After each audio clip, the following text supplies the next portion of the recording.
कश्मीर में भी रहा ही है। अब हम लोग शुरू करते हैं वक्तव्यों से। तो मेरे साथ में आज बहुत सारे ऐसे मेहमान हैं जो अपना-अपना वक्तव्य रखेंगे। हमने कई कड़ियों को जो है सनातन के साथ आज जोड़ा है। तो सबसे पहले मैं चाहूँगी डॉक्टर पूनम माटिया, वो हमारे समक्ष आकर सनातन और साहित्य पर अपना पेपर पढ़े। पूनम माटिया जी का बहुत-बहुत स्वागत है। सबसे अच्छी बात इनकी यही है कि बहुत अच्छी लेडी हैं। बहुत ही प्यारी लेडी, बहुत प्यारा व्यक्तित्व है। तो मैम आइए और इसकी शुरुआत आपसे करते हैं।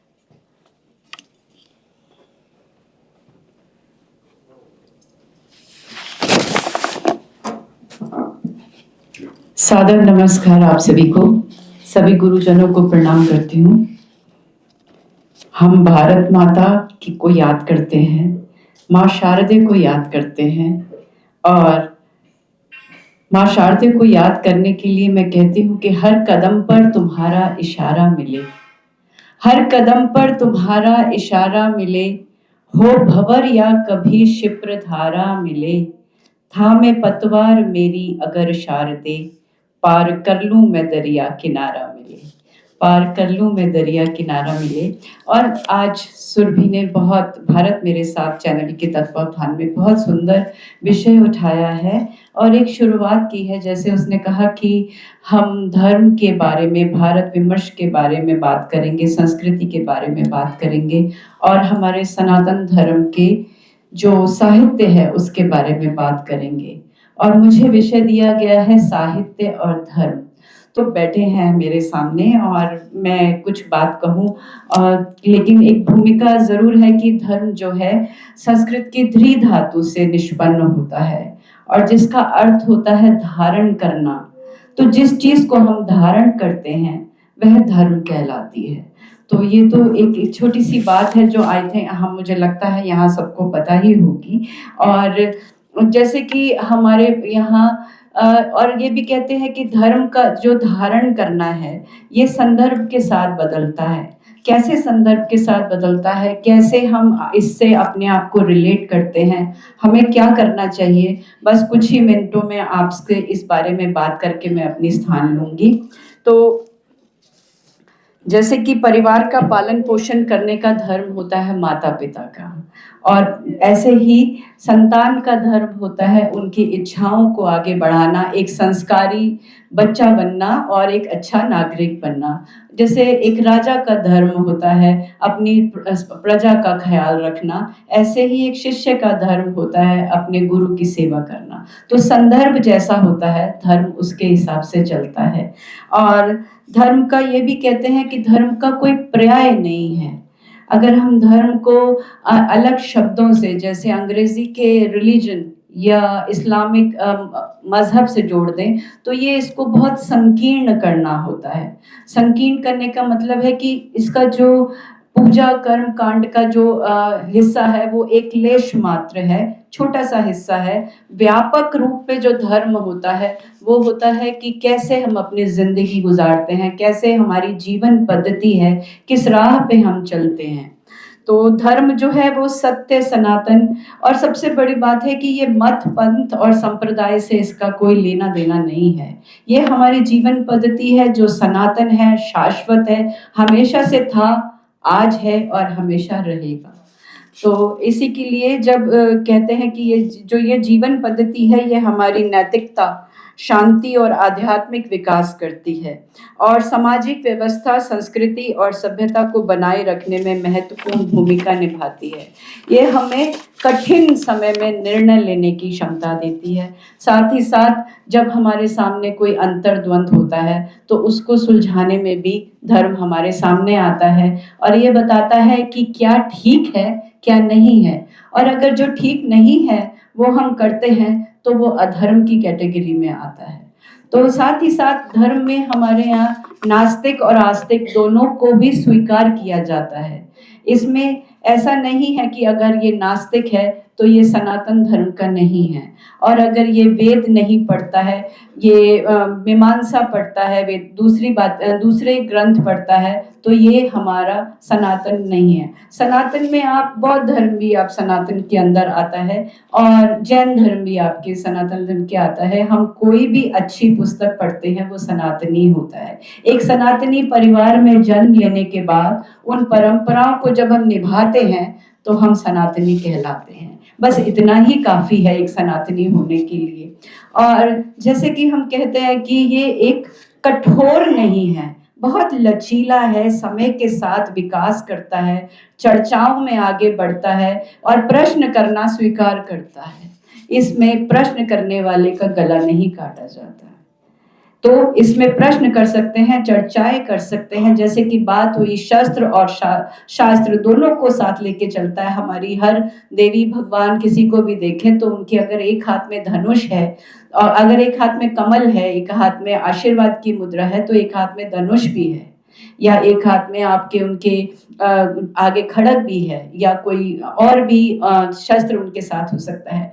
साथ ही साथ वो लोग एक अस्त्र भी अपने अंदर धारण करते हैं जिसे अपनी इच्छा शक्ति से बाहर निकाल सकते हैं। वही धर्म करता है जब मुश्किल पड़े तो आपको एक सामने आता है और आपको एक सही राह सुझाता है। साथ ही साथ मैं एक ये भी बात कहूँगी कि जो कर्म कांड है पूजा, वो एक मात्र छोटा सा अंश है। और जब हम चर्चा करते हैं, शास्त्रार्थ करते हैं, संवाद करते हैं, तो स्थितियाँ स्पष्ट होती हैं और शांति की स्थिति आती है।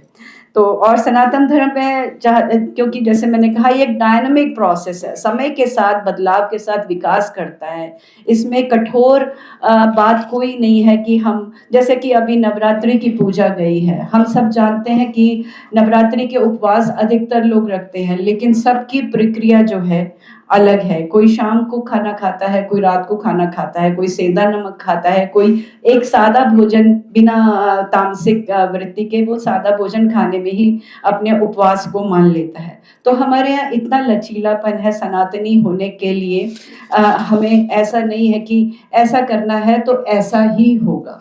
अगर आपके पास उसका कोई कारण है, वजह है, आप उसे जस्टिफाई कर सकते हैं, तो सनातन धर्म उसको स्वीकार करता है। और जैसे कि मैं कहना चाहूँगी कि जो ये सनातन धर्म है राष्ट्र प्रथम के ध्येय को आगे लेके चलता है। राष्ट्र प्रथम का ध्येय अगर आगे लेके चलता है तो उसमें हमारा धर्म होता है राष्ट्र के प्रति समर्पण करना, राष्ट्र की नीतियों को, राष्ट्र की परंपराओं को, राष्ट्र के गौरव को आगे बढ़ाना। और सनातनी परिवार का भी ये सौंदर्य है कि इतने आक्रांताओं ने 1000 वर्षों से हमारे को तोड़ने की कोशिश की, लेकिन हम सुख, जो आंतरिक सुख है, वो तभी पाते हैं जब पूरा परिवार मिलके बैठता है। तो चाहे हम कहीं भी रहें, हमको परिवार का सुख और जो है जोड़ के रखता है और उसको सुख देता है। और एक महिला होने के कारण मैं ये भी कहूँगी कि एक जो महिला होती है वो मतलब मल्टीटास्किंग होती है, बहुत सारी चीज़ें एक साथ करती है।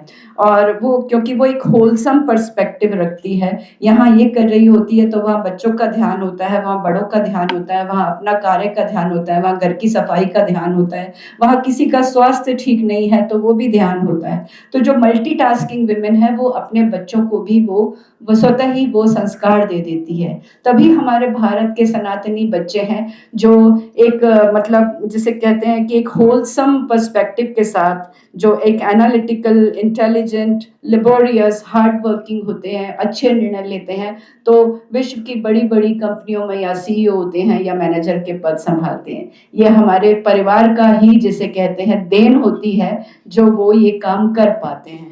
और मैं जल्दी से आपको ये भी बता दूं कि हमने जो साहित्य की बात की, तो साहित्य का तो अर्थ ही सहित है, जो हित के साथ, जो समाज के हित के साथ जुड़ा हो। और साहित्य जो है बहुत निकटता से धर्म से जुड़ा हुआ है।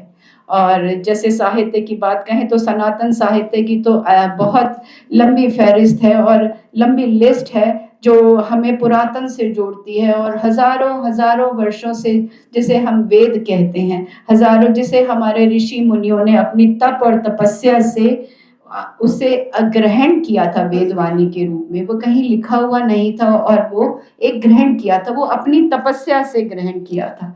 तो जब वो तपस्या से ग्रहण किया था तो वो आज भी ग्रहण किया जा सकता है अगर आप में पात्रता हो, आप में वो तप साधना हो, क्योंकि ये जैसे आज कहते हैं कि हमने क्लाउड पे डाटा सेव किया है, कहते हैं ना हमने क्लाउड पे डाटा सेव किया है। तो क्लाउड कहाँ से आया? वही वर्चुअल मीडियम, वर्चुअल स्पेस, जहाँ से हमारे ऋषि मुनि उस शास्त्रों को, उन नियमों को, उन कानूनों को, उन फॉर्मूलाज को, उन समीकरण को एक काव्य रूप में, छंदबद्ध रूप में, वेदवाणी के रूप में ग्रहण करते थे और फिर उन्होंने हमें दिया वेद के रूप में। और जिसके बाद में उपनिषद और हमारे पुराण और रामायण, महाभारत, गीता और अब जितने भी हमारे बड़े बड़े ग्रंथ हैं, और जैसे कश्मीर की भी बात कर रही थी तो बहुत से, ऋग्वेद में भी कश्मीर का सब सिंधु के नाम से जिक्र है। ऐसे ही बहुत सारे जो हमारे ऋषि मुनि हैं वो उस ज्ञान को, जैसे कहते हैं, डाउनलोड करते हैं और फिर हमारे सामने अपलोड करते हैं। तो आज की भाषा में अगर मैं कहूँ तो हम अपने डाटा को क्लाउड में सेव करते हैं और फिर जब चाहे उसको डाउनलोड कर सकते हैं। तो इसी तरह हमारा जो साहित्य है वो बहुत आक्रांताओं की कोशिश के बाद भी सुरक्षित है और वो वही है जहाँ उसे होना चाहिए। और इसके बाद आता है श्रुति साहित्य, जिसे स्मृति के आधार पर याद करके और फिर बार बार बोल के, श्रुति यानी सुन के हमारे सामने आया, जिसमें पुराण वगैरह हैं, कहानियां हैं। क्योंकि आप सब सुधी श्रोता हैं, सब पढ़े लिखे हैं, सब ज्ञान के बारे में जानते हैं, तो मैं ग्रंथों का नाम नहीं लूंगी। मैं सब जानते हैं कौन कौन से वेद हैं, कौन से हमारे उपनिषद हैं। तो जो वेद हैं, जो सनातन धर्म के वेद हैं, वो सबसे पुराने हैं और उसमें ऋग्वेद सबसे पुराना है। और यही बात मैं इस पे जोर दूंगी कि जो ये वेद हैं, ये ऊपर से हमारे जो ग्रहण किए गए, इनको एक अपनी तप साधना के रूप में ग्रहण किया गया। तो यही कहती हूँ कि वो ऋषि नहीं वैज्ञानिक थे जो ज्ञान के वृक्ष उगा गए। वो ऋषि नहीं वैज्ञानिक थे जो ज्ञान के वृक्ष उगा गए, धरती जलवायु आकाश सबका संबंध बता गए। वो नई नहीं है बात पुरानी, हम जो अब बतलाते हैं, अनदेखी रेखा से जुड़ सप्त ऋषि बन जाते हैं। और जो हमारा धर्म है, सनातन धर्म की बात कर रही हूँ, हमारा जो धर्म है वो वैज्ञानिक है। जैसे कि हमारी संस्कृत, हमारी हिंदी, वो भी वैज्ञानिक आधार है। तो जो हमारा धर्म है वो वैज्ञानिक मान्यताओं पे है। हम कहते हैं हम बिंदी क्यों लगाते हैं, हम सिंदूर क्यों लगाते हैं, हम पाँव में जो है बिछुए क्यों पहनते हैं, हम इस उंगली में अंगूठी क्यों पहनते हैं, हम ये क्यों करते हैं, और मांग में सिंदूर क्यों लगाते हैं, हर चीज़ का एक वैज्ञानिक कारण है। तो जैसे कि हम आजकल हम कहते हैं नदियाँ जो हैं वो मैली हो रही हैं। तो पहले ज़माने में हमने, किसी ने कहा होगा कि नदियों को कैसे साफ करें, पेड़ों को कैसे बचाएं, तो नदियाँ वन तालाब तलैया पूज पूज कर साफ रखें। पूजना, जिस चीज को हम पूछते हैं उसका बहुत ध्यान रखते हैं। नदियाँ वन तालाब तलैया पूज पूज कर साफ रखे, धर्म आवरण के भीतर वैज्ञानिक सोच भी साफ दिखे। और बातें तो बहुत सी हैं जो मैं करना चाहूंगी, लेकिन मैं बस अपनी बात को यहाँ विराम देती हूँ कि जो धर्म है वो ऐसा नहीं है जो हमारा जो साहित्य है, धार्मिक साहित्य कहते हैं हम उसे, लेकिन वो है इतिहास, यानी ऐसा हुआ। तो इतिहास के आधार पर ही हम वर्तमान में भविष्य की नींव रखते हैं, और सारे आविष्कार और खोज उसी के बल पे होते हैं, और हम अपने सुनहरे भविष्य की ओर बढ़ रहे हैं। तो हमारा सनातन और सभी लिखने वालों का ये फर्ज बनता है, ये कर्तव्य बनता है कि हमारे धर्म को, हमारी संस्कृति को पुष्ट करें, ऐसा साहित्य रचें जो उसे संबल प्रदान करे। और जो धर्म संस्कृति है, धर्म संस्कृति के साथ जब साहित्य जुड़ जाता है तो उसका विकास होता है, और विकास जब विरासत के साथ चलता है तभी हम अपनी जड़ों को मजबूत रख सकते हैं। कोई भी पेड़ तभी फलता फूलता है जब उसकी जड़ें या नींव स्ट्रांग हो, उनको सही खाद पानी मिलता रहे। और मैंने कहीं कहा भी है कि बांस के बीज को भी लगते हैं कई वर्ष कोपल निकलने से पहले जमीन के नीचे जड़ फैलाने को। तो जो हमारा इतिहास है वो हमारी जड़ें हैं।